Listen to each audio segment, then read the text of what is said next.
सोचिए, अगर कोई पर्सन बहुत गहरी माइन में गिर जाए तो क्या उसका जो वेट होगा वो सेम होगा जितना उसका वेट अर्थ के सरफेस पे था। अगर वही पर्सन अर्थ के सेंटर पे चला जाए तो क्या उसके वेट में कोई वेरिएशन आएगा। तो आज हम समझेंगे कि कैसे बॉडी के वेट के अंदर वेरिएशन आता है जब वो अर्थ के सेंटर पे जाता है या अर्थ के डेप्थ में जाता है। तो हम लेट करते हैं, क्या लेट करते हैं कि अर्थ जो है वो एक होमोजीनियस स्फीयर है जिसका सेंटर O है, जिसका रेडियस R है। ए पॉइंट पे मतलब अर्थ के सरफेस पे जो ग्रेविटी की वैल्यू है वो G के इक्वल है। कुछ देर के बाद अगर वो पर्सन अर्थ के डेप्थ पे जाता है, मतलब B पॉइंट पे जाता है जहां पर ग्रेविटी की वैल्यू G डैश हो जाती है और डिस्टेंस D को ट्रेवल करता है, तो देखते हैं क्या होता है। तो हम लोग ऑलरेडी पढ़ चुके हैं कि जब हम A पॉइंट पे हैं, पॉइंट ए पे, तो ग्रेविटी की वैल्यू कितनी होती है, G equals to GM upon में R स्क्वायर। हम क्योंकि मान के चल रहे हैं कि अर्थ एक होमोजीनियस स्फीयर है, तो अर्थ का मास किसके इक्वल हो जाएगा, डेंसिटी इनटू वॉल्यूम के, और volume of a sphere is 4 upon में 3 पाई आर क्यूब। अगर इस मास की वैल्यू को हम ऊपर पुट कर दें तो G किसके इक्वल हो जाएगा, G इंटू 4 अपॉन में 3 pi r cube into rho upon में आर स्क्वायर। राइट, यहां से हमारा G किसके इक्वल आ जाएगा, 4 अपॉन में 3 pi R G into rho के इक्वल आ गया। राइट, इसको हमने लेट कर लिया कि हमारी फर्स्ट इक्वेशन। अगर इसी केस के अंदर जब हम बी पॉइंट की बात करेंगे तो एट पॉइंट बी जी डैश किसके इक्वल हो जाएगा, जी एम अपॉन में आर माइनस डी का होल स्क्वायर। राइट, तो यहां से अगर हम दोबारा मास निकाल लें तो किसके इक्वल हो जाएगा, रो इंटू 4 अपॉन में 3 पाई आर माइनस डी का होल क्यूब। अब अगर इस मास की वैल्यू को हम ऊपर पुट कर देंगे तो हमारा जी डैश किसके इक्वल आ जाएगा, 4 अपॉन में 3 पाई जी रो आर माइनस डी के इक्वल, और हमने इसको सेकेंड इक्वेशन लेट कर लिया। राइट, जब हमने इसको सेकेंड इक्वेशन लेट करा तो अगर अभी ध्यान से देखोगे हमारे पास जो फर्स्ट इक्वेशन आई है वो क्या आई है, 4 अपॉन में 3 पाई जी रो आर, और अगर हम सेकेंड इक्वेशन को देखें तो क्या है, 4 अपॉन में 3 पाई जी रो आर माइनस डी के इक्वल। अगर हम सेकेंड इक्वेशन को फर्स्ट इक्वेशन से डिवाइड कर दें तो जी डैश बाय जी किसके इक्वल आ जाएगा, अगर आप ध्यान से देखोगे तो क्या बच जाएगा, ये आर माइनस डी अपॉन में आर के इक्वल, क्योंकि 4/3 पाई पाई जी जी रो रो सब कैंसिल हो जाएगा।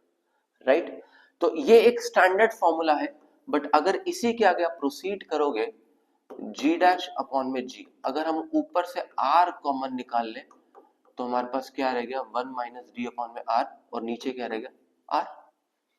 जब हमने आर से आर को कैंसिल कर दिया तो जी डैश बाय जी किसके इक्वल आ गया, 1 माइनस डी बाय आर के इक्वल। अब सोचिए अगर कोई वैल्यू 1 में से माइनस हो रही है तो उसकी वैल्यू बढ़ेगी या कम होगी, आंसर इज कम होगी। इसलिए हम क्या बोलते हैं, hence eight depth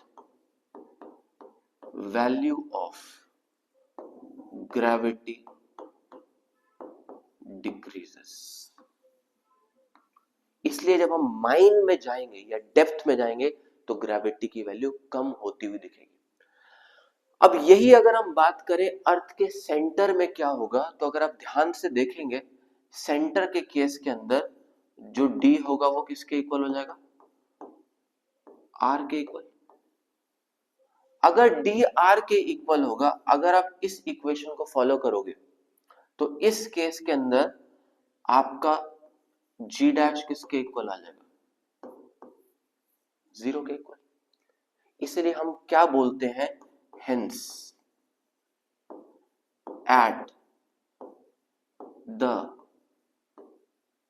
centre of earth value of gravity becomes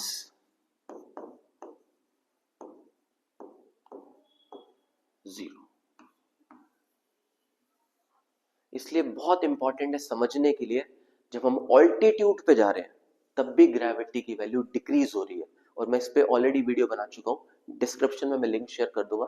जब हम अर्थ के डेप्थ पर आ रहे हैं तब भी हमारी ग्रेविटी की वैल्यू डिक्रीज हो रही है, बट जब हम जैसे ही अर्थ के सेंटर पे जा रहे हैं तो ग्रेविटी की वैल्यू जीरो हो रही है।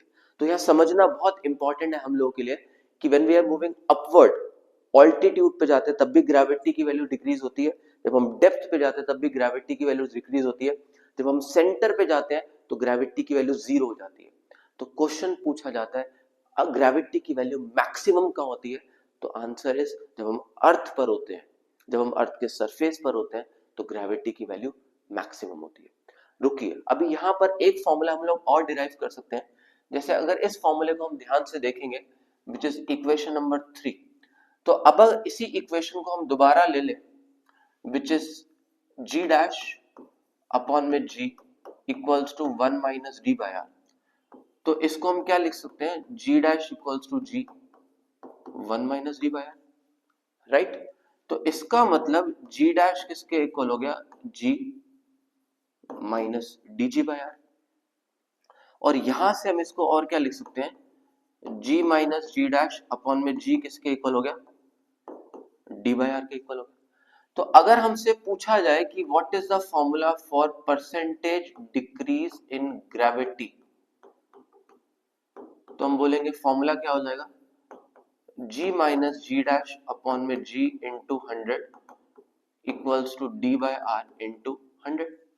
और यही अगर हमसे पूछा जाए what is the formula for percentage decrease in weight, तो हम क्या बोलेंगे, फॉर्मूला हो जाएगा mg minus mg dash upon में mg into 100 equals to D by R into 100। तो ये दो मोस्ट इंपॉर्टेंट फॉर्मूलेज हैं जिससे आप डायरेक्ट न्यूमेरिकल्स को सॉल्व कर सकते हैं। तो कंक्लूजन क्या है, ग्रेविटी ऑल्टीट्यूड पे भी डिक्रीज हो रही है, ग्रेविटी डेप्थ पे भी डिक्रीज हो रही है, ग्रेविटी सेंटर पे जीरो हो रही है, और ग्रेविटी सरफेस पे मैक्सिमम है। Thank you for watching, stay tuned, take care.